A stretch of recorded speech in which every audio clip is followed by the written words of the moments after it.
Hi, welcome to my Girl Scouts Troop 232 Thinking Day 2021 recipe video for Egyptian cheesy omelets. This is a recipe that came originally from Europe, but the Europeans brought it all the way over to Egypt, and it's a very common thing to eat for breakfast in Egypt. First, I'm going to whisk in 2 eggs into my big bowl. Now, not my parents don't really like cheesy omelets, and I'm not that hungry, so I'm only making a very small proportion. But usually, the real recipe calls for 7 eggs and half a cup of cheddar cheese. I'm only using 2 though. So just beat those eggs up. I've already cracked them into my bowls because I didn't want to show you guys. I'm really bad at cracking eggs. And then we're going to add in our cheddar cheese.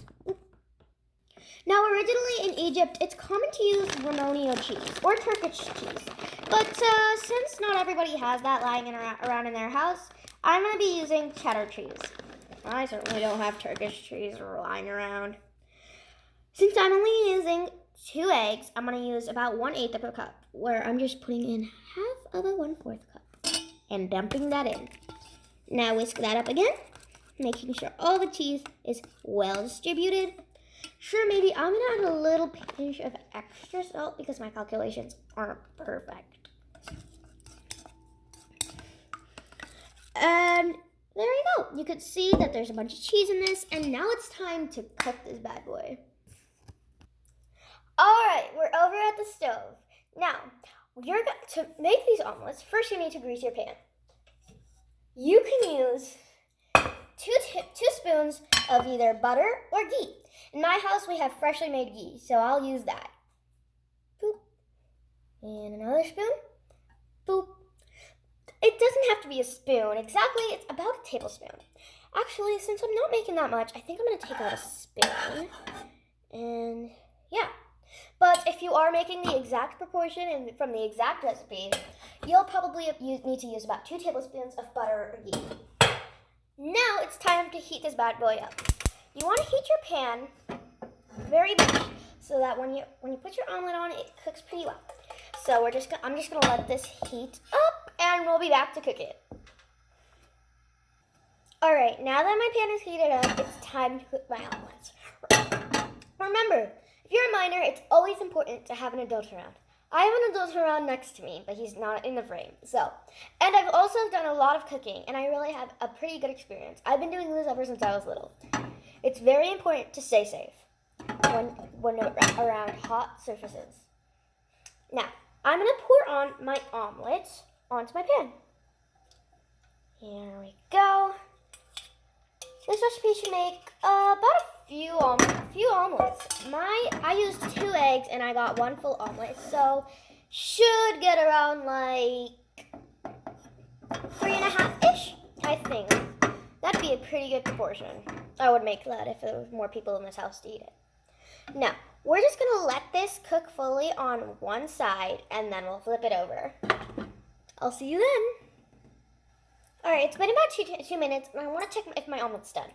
To know if your omelet's done or not, you're just going to go around the edges. Mine edges are kind of white, and I'm just going to lift it up a little bit with my spatula and check. Yep, my omelet's cooked.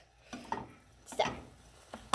Okay, so flipping is the hardest part for me. I might have to flip this off camera since I'm so bad at flipping. Okay, I think okay, got this. Oh, it's very thin. Oh, oops. Just flip your omelet. Don't do what I did. All right, now usually if you flipped your omelet correctly, you would just let it cook for another 2 minutes and then just serve it on a plate. I did let my omelet cook correctly, but it's going to be okay and it's going to taste fine. But the end product won't be the same because when I flipped it, it kind of broke into 3 pieces. So, just a side note, make sure you try and flip your omelets better if you want a good product. And maybe ask for someone's help flipping an omelet. I tried to do it by myself. No, I don't need help, but yeah. Now we're just going to let this cook on the other side that's still raw. And yeah. Now we'll go on to the next step. I'll see you then. Alright, now my omelet looks and oh my gosh, it's basically done. Sorry. My omelet's fully cooked now. Sorry for that. I'm just gonna transfer it onto a serving plate. It's not very pretty because, I mean, it's broken up into 3 pieces, but you'll just have to deal with that. Okay, it's gonna taste fine even though it doesn't look perfect. Now, the final step is to top off with a little salt and pepper. So, I'm gonna use a little pinch of salt on top. You can't see what I'm doing, but I'm adding a pinch of salt on top of my plate. And then some pepper. All right, here's my omelet. So I'm just gonna add a little bit of ground pepper on top. Now, I'm sure you can add a few extra spices if you want to spice yours up, but this is what they did in the recipe, so maybe this is how traditional Egyptians ate their omelets. Okay, I know I said it wouldn't look pretty, but even broken up into 3 pieces, it looks gorgeous and so good.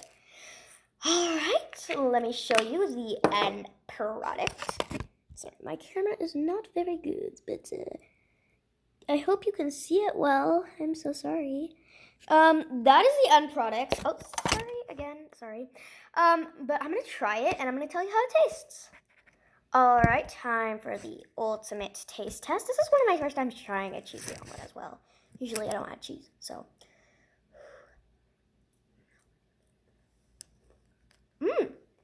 Not bad. The Egyptians sure didn't know what they were doing because this is pretty good. So, again, back on history, how this came to Egypt is the Europeans, this isn't actually a European recipe, but the Europeans brought it to Egypt, and now it's very common in Egypt as a breakfast, and I can see why. But yeah, that's how it got to be Egyptian. It's not that different from other cheesy, I know it doesn't sound that different from other cheesy omelet recipes, but there is some history behind this. So, go make this yourselves and enjoy some Egyptian omelets. Thank you so much for coming. Bye!